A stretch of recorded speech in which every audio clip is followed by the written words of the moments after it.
মৰিগাঁও মানিপুৰত স্বাধীনতা দিৱসৰ দিনটোতে সংঘটিত হয় ভয়ংকৰ অগ্নিকাণ্ডৰ ঘটনা। এখন হোটেলত প্ৰথম জুই লগাৰ সন্দেহ স্থানীয় লোকৰ। জুইৰ কাৰণ এতিয়ালৈকে জানিব পৰা হোৱা নাই।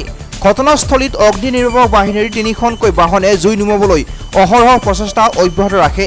অগ্নিকাণ্ডৰ ফলত এখন হোটেল সম্পূৰ্ণৰূপে ভস্মীভূত হোৱাৰ লগতে কেইবাখনো ব্যৱসায়িক প্ৰতিষ্ঠানৰ যথেষ্ট ক্ষতি সাধন হয়।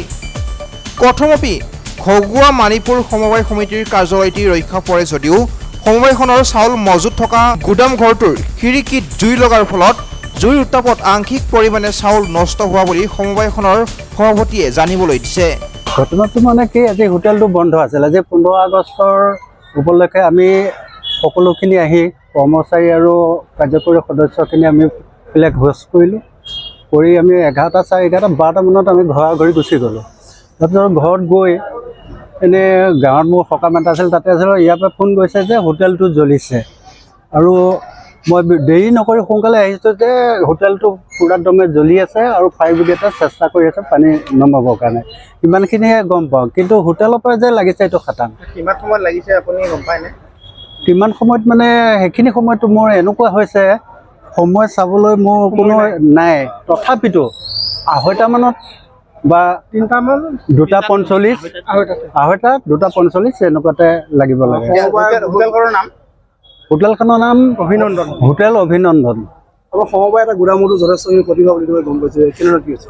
সমবায়খনত মানে খিৰিকীখিনি জ্বলিছে আৰু MDM চাউল অলপ আছিলে, স্কুলৰ চাউল, সেইখিনি চাউল অলপ নষ্ট হৈছে। কিমানখন দোকানত ক্ষতিগ্ৰস্ত হৈছে বা হেৰি পাইছে নেকি? কিমানখন দোকানত লাগিছে বা এতিয়া জনাত ধৰি লওক মেইন হোটেলখনতে লাগিছে। তাৰ ওচৰৰ যিখিনি মানে দোকান আছে তাতো অলপ হ'লেও ক্ষতি হৈছে। জুই সূত্ৰপাত কেনেকৈ হৈছে কিবা গম পাইছে? বৰ্তমান পোৱা নাই। জুই সূত্ৰপাতটো তেওঁলোকৰতো হোটেল বন্ধ আছিল আজি, গতিকে জুই লগোৱা বা চৌকা জ্বলোৱাটো কথা নাহে। শ্বৰ্ট চাৰ্কিটো তেনেকুৱাতে হ'ব পাৰে। শ্বৰ্ট চাৰ্কিটৰ ফালৰ পৰাই যে জুইটো সূত্ৰপাত হৈছে মোৰ অনুমানে সেইটোৱে সত্য হ'ব লাগে। এনেতো আজি বন্ধ আছে, তেওঁলোকেতো কোনো চৌকা জ্বলোৱা কথাই নাহে। শ্বৰ্ট চাৰ্কিটৰ ফলত হ'ব পাৰে বুলি মই অনুমান কৰিছোঁ। মৰিগাঁৱৰ পৰা ৰাহুল ডেকাৰ ৰিপৰ্ট, সংবাদ লহৰ।